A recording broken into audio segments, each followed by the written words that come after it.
Les rues d'Abobo s'étaient vidées, les klaxons avaient cessé et seuls les lampadaires tremblotants diffusaient une lumière jaunâtre sur les flaques d'eau de la dernière pluie. Eric, au volant de son vieux Toyota Corolla jaune, soupira longuement. La fatigue lui pesait, les yeux brûlaient. Encore une journée à courir sans vraiment gagner. Il avait fait 10 courses depuis le matin, gagné juste assez pour le carburant et un plat de riz garni. La radio grésillait doucement. Un vieux zouglou de Magic System pendant qu'il roulait vers le terminus.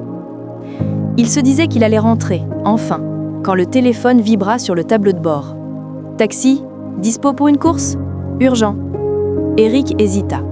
Il regarda l'heure, 23h59. Mais le mot urgent lui piqua la conscience. Il répondit. Oui? Où ça? Quelques secondes plus tard, cimetière de Williamsville. Il fronça les sourcils. Minuit? Cimetière? Ce n'est pas un endroit où on va chercher des clients à cette heure-là. Mais la voix de la nécessité parla plus fort que la peur. Il lança le moteur. Travail, c'est travail, murmura-t-il en enclenchant la première. Le portail du cimetière se dessinait au loin, dans un halo de brume. Le moteur du taxi ronronnait faiblement, tandis qu'Eric jetait des regards nerveux à travers le pare-brise. Il n'y avait personne. Aucune lumière, sauf la lune qui blanchissait les pierres tombales visibles derrière la grille. Il s'arrêta, klaxonna 2 fois. Rien. Puis, soudain, une silhouette sortit de l'ombre, vêtue d'un grand boubou noir. Un homme grand, sec, tenant un sac en cuir usé. Il s'approcha lentement, d'un pas assuré. Eric sentit son cœur battre plus vite. L'homme s'installa à l'arrière sans dire un mot. Le parfum de l'encens s'échappa du sac. « Bonsoir, patron. On va où ?» demanda Eric d'une voix tremblante.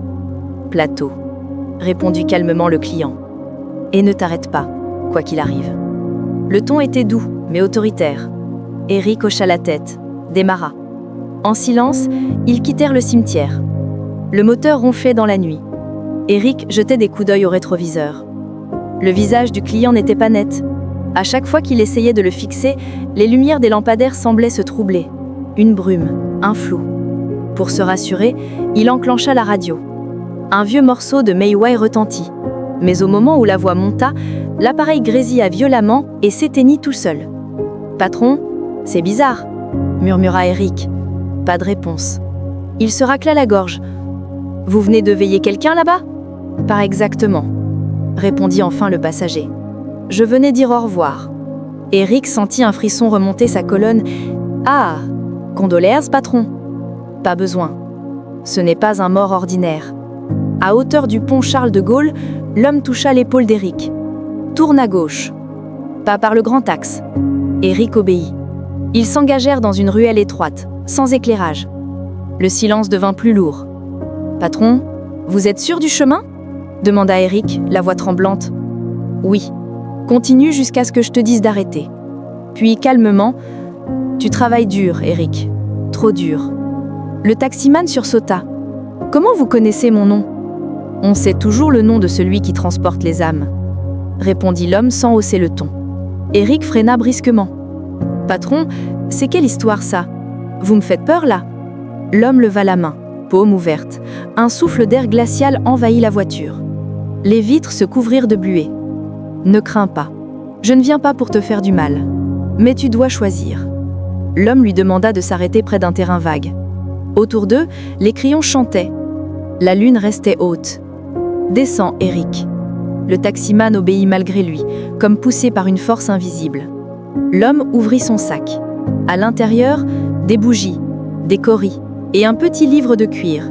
Il traça un cercle au sol, murmura des mots dans une langue que Eric ne connaissait pas. « Tu travailles dur et nuit pour nourrir ta famille, n'est-ce pas ?»« Oui, patron. »« Depuis 10 ans. Et pourtant tu n'as rien. Ni maison, ni repos. »« C'est vrai, mais c'est la vie ?»« Non, non. C'est une chaîne, et je peux la briser. » Eric recula d'un pas. « Vous êtes qui ?»« Appelle-moi le collecteur. Je fais des échanges. Un sacrifice contre une récompense. » Un long silence. Eric sentit sa gorge se serrer. « Quel sacrifice ?»« Juste ton sommeil. Tu travailleras sans jamais te fatiguer. Tu gagneras, tu prospéreras.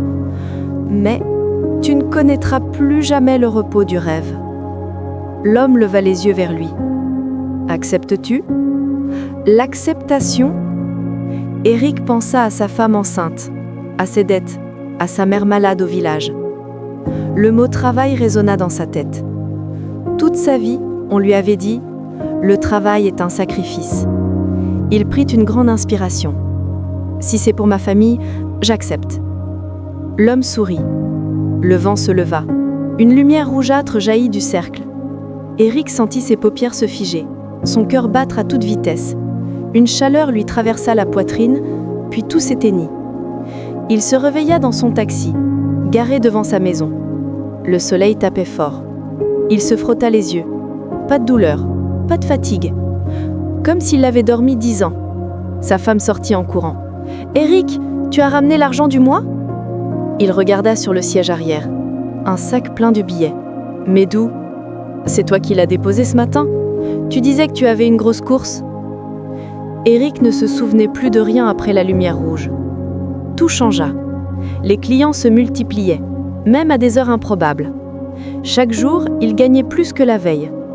Il ne ressentait plus ni sommeil, ni faim. Seulement une étrange chaleur dans la poitrine et le besoin de conduire. Mais la nuit, quand il fermait les yeux, il n'y avait plus rien. Pas de rêve. Un vide, noir, profond. Un soir, alors qu'il roulait vers le pont, il croisa un autre taxi arrêté, le moteur calé. Le chauffeur, hagard, lui dit « Toi aussi tu fais les courses de minuit ?» Éric sourit nerveusement. « Oui. Fais attention frère, on ne transporte pas que des vivants à cette heure-là. » L'éveil du doute. Une nuit, Éric revint par hasard au cimetière de Williamsville. Le portail était grand ouvert, comme si quelqu'un l'attendait. Il se sentit obligé d'entrer. Au fond, sur une tombe fraîche, reposait un nom gravé dans la pierre. Éric Quadio, 1988-2023. Il resta figé. Ce n'est pas possible. Il toucha la pierre. Froide, réelle. Soudain, une voix derrière lui. « Tu as accepté, Éric. Tu travailles. Mais ce n'est plus pour les vivants. » Il se retourna. L'homme boubou noir se tenait là, souriant. « Tu es maintenant le taximan des âmes fatiguées. » Éric voulut crier, mais aucun son ne sortit. Le vent se leva, emportant les feuilles mortes. Une voiture jaune, identique à la sienne, apparut dans la brume. Les phares s'allumèrent d'eux-mêmes. « Allez, Éric. Il y a toujours des clients, même après minuit. » Depuis ce jour, on raconte qu'à Abobo, certains soirs, un taxi jaune passe silencieusement, sans bruit de moteur. Le chauffeur a le regard fixe, les yeux sans cerne, et ne cligne jamais. Si vous le faites signe, il s'arrête. Mais attention, la course ne se paye pas en argent. Certains disent qu'Éric continue de rouler, infatigable, à la recherche de son dernier client. D'autres pensent qu'il n'est qu'une légende. Mais les vieux taximans d'Abidjan, eux, murmurent encore. Le travail, c'est bien, mais tout travail trop parfait cache un sacrifice.